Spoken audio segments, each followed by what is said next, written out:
Hallelujah, Hallelujah, Hallelujah, Hallelujah.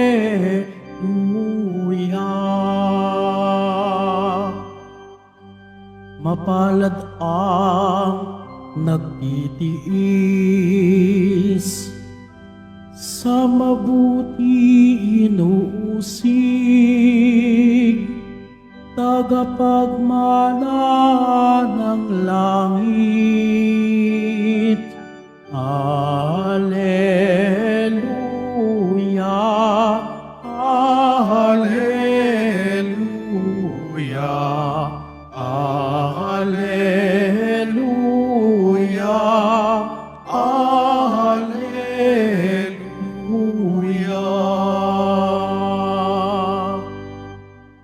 Sumainyo ang Panginoon. At sumayo rin. Ang mabuting balita ng Panginoon ayon kay San Juan. Papuri sa iyo, Panginoon.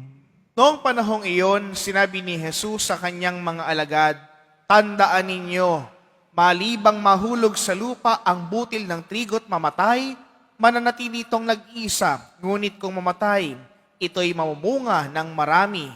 Ang taong labis na nagpapahalaga sa kanyang buhay ay siyang mawawalan nito. Ngunit ang napopoot sa kanyang buhay sa daigdig ay siyang magkakaroon nito hanggang sa buhay na walang hanggan.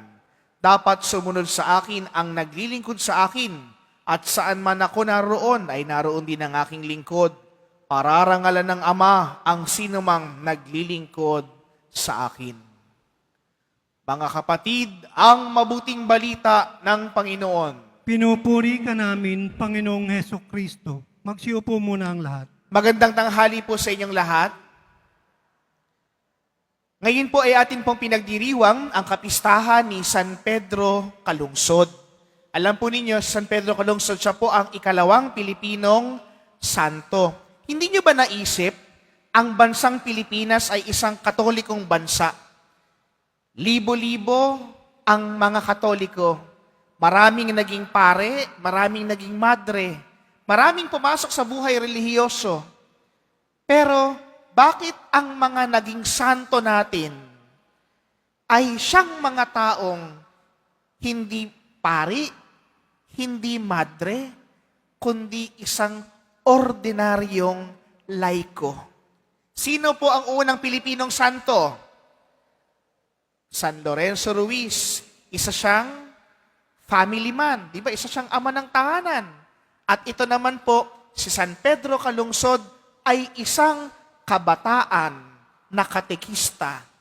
Isa pong kabataang sinama po ng isang pari, ni Father Diego de la Victoria, at nagpunta po sila ng Marianas upang mangaral at magturo. At sa kanyang pangaral at pagturo, hindi lang salita ng Diyos ang kanyang pinapahayag, hindi lang pananampalataya ang kanyang binibigay, kundi ang kanyang inialay ay kanyang buhay upang ipakita sa atin na ang pananampalataya ay hindi lang sa salita.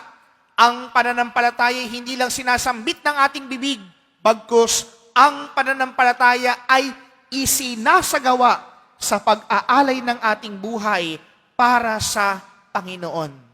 Kaya mga kapatid, ang tanong ko po sa inyo, mayroon ba kayong pananampalataya? Naniniwala ba kayo sa Diyos? Kung naniniwala kayo sa Diyos at meron kayong pananampalataya, kaya nyo bang ialay ang inyong buhay para sa Panginoon? Wag mo na po, Father. Uuwian pa po ako. Hindi pa po muna, Father. May trabaho po ako. Father, hindi ko pa nakukuha yung pangarap ko. Hindi ko po kayang ialay ang aking buhay para sa Diyos. Alam niyo mga kapatid, kapag ka po pinahahalagahan natin ang ating buhay, mawawala sa atin ito. Tulad po ng napakinggan po natin sa mabuting balita. Pero kung ito'y ating iaalay para sa Panginoon, mas mahabang buhay ang ating makakamit sapagkat ang makukuha natin ay buhay na walang hanggan doon sa langit na tahanan na ipinangako sa atin ng Panginoong may kapal. Mga kapatid, isang kabataan, isang bata, nag-alay ng buhay para sa pananampalataya. Ang dami-dami nga po sa atin eh. Ang dami pong gustong pag-alaya ng kung ano-ano. Ang dami po nating kuhanin at gustong patunayan sa pananampalataya. Pero napakasimple ng ginawa ng isang batang ito.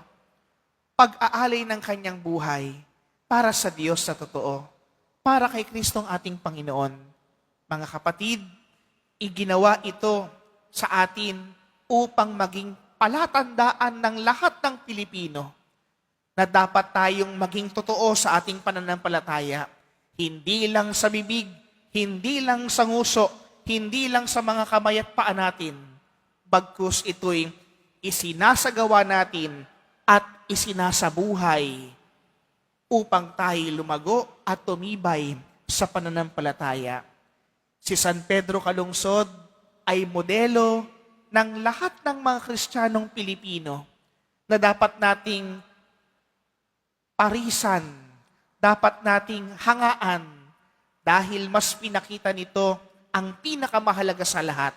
Hindi ang kanyang buhay, hindi ang kanyang yaman, hindi ang kung ano ang binibigay ng mundo. Bagkus walang ibang mahalaga sa kanya, kundi si Kristo. Mga kapatid, sa pagkapatuloy po ng ating banal na pagdiriwang na ito, sa ating pagtanggap ng banal na Eucharistia, nawa tayong lahat maging tapat sa pananampalataya, maging totoo ang ating puso't diwa, upang tayo'y lalong maging kalarawan ni Kristong ating Panginoon. Sa ngalan ng Ama, ng Anak, at ng Espiritu Santo.